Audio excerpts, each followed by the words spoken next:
এটুকু বলবো অপু আসলে ছোট মানুষ এবং বোকা।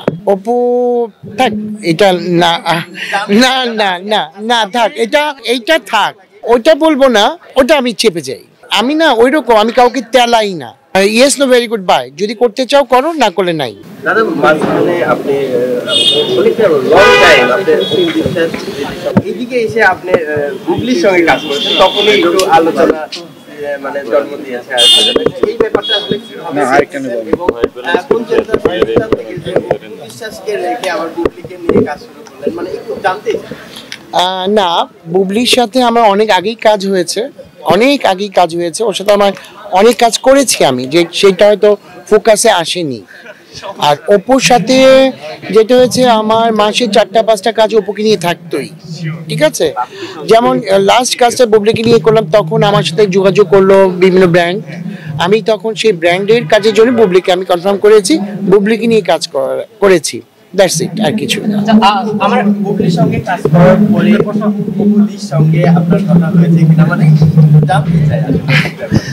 ভাই বোন, ও ছোট মানুষ, এইটুকু বলবো, অপু আসলে ছোট মানুষ এবং বোকা। অপু থাক, এটা না না না না না থাক, এইটা থাক। অপু আমার বোন, আমার বোনের জায়গায় আছে, থাকবে, এইটুকুই বলবো।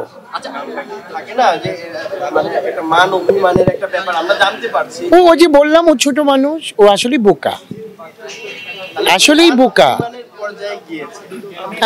ওটা বলবো না, ওটা আমি চেপে যাই।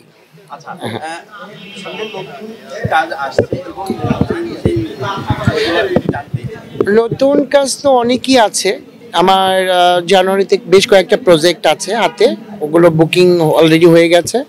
আর লাস্ট আমি একটা মানে ওভিসি বানালাম, এটা ওয়াশিংটনের একটা ওভিসি বানালাম। এটা আপনার গল্পটা নিয়েছি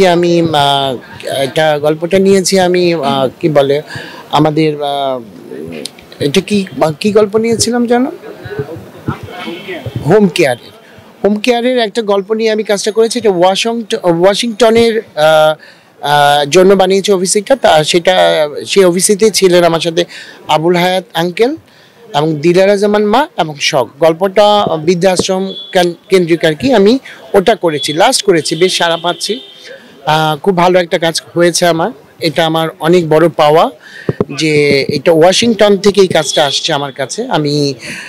আমি ভাবতে পারিনি যে এত বড় কাজ আমি করতে পারবো, আমি করতে পেরে খুবই ভালো লাগছে। হ্যাঁ আছে, এই তো, হ্যাঁ চমক আছে, হয়ে যাবে, এই 2-1 দিনের মধ্যেই দেখতে পাবেন।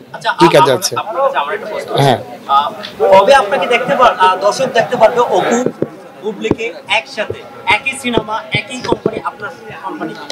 দেখো, আমাদের এই মুহূর্তে যে দেশের যে কন্ডিশন, সিনেমাই তো হচ্ছে না, আর একসাথে হবে কি করে? কয়টা সিনেমা হচ্ছে, পারবো না যে তা না, কিন্তু আমি না ওইরকম, আমি কাউকে তেলাই না। আমি সবসময় বলে থাকি, আমি কোনো আর্টিস্ট দরকার পড়লে আমি বলি yes no very good bye, যদি করতে চাও করো, না করলে নাই। কারণ আমাদের ক্লায়েন্ট কিন্তু সবসময় সমান দেয় না, আদান দিচ্ছে।